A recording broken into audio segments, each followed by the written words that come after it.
Welcome to Manage to Source First Steps in Management. Here we will discuss all the things you need to know as a new manager. My name is Marta Semyonova and I will be your guide on this journey. And now, on to our topic for today. The first 3 things you need to do as a new manager. Let me introduce you to Philip. Philip just became a manager, and as he really wants to succeed in his job, he dove into guides, trainings, and books on management.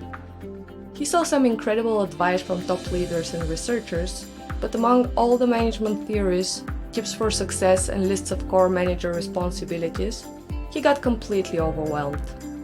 All the flurry of expectations that we and others set for ourselves as managers could confuse us and cause us to freeze.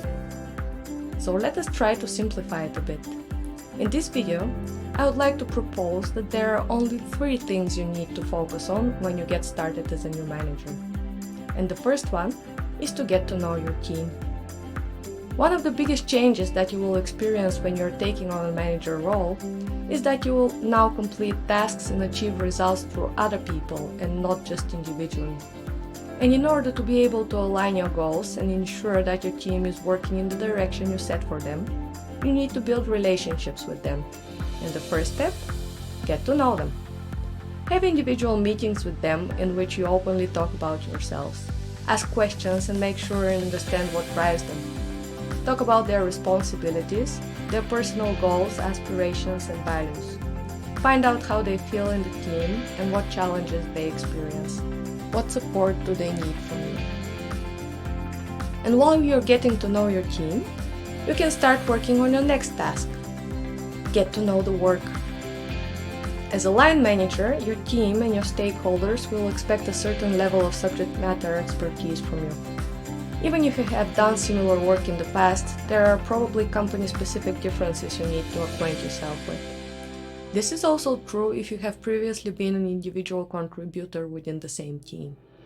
You're probably aware of certain parts of the work process, but now you need to familiarize yourself with the full picture. Dig into the processes, technology, metrics, and expected results, and the main players that your team interacts with.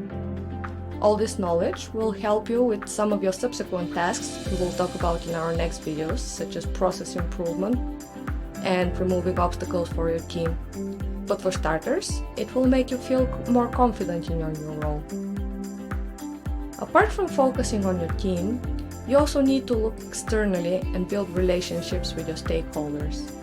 Your team interacts daily with clients, partners, and other teams, and as a manager, you will be the face of the team in all those interactions. Each of those stakeholders has their own interests and objectives in their work with your team, which you need to understand. You also need to learn about your common projects in depth. To maintain the sense of consistency in the relationship, also talk to them about the past mutual successes and the pain points in the collaboration. Later, you will build on successes and work together on alleviating the pain points, and try to match your interests and achieve win-win results for both parties.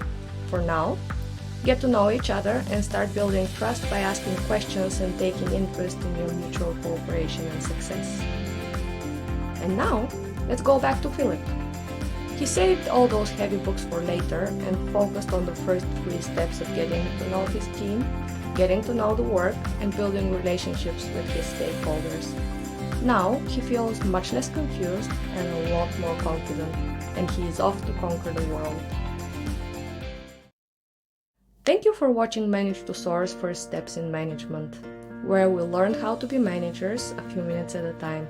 Check out the blog for more videos and articles, and subscribe to the YouTube channel. Talk to you soon!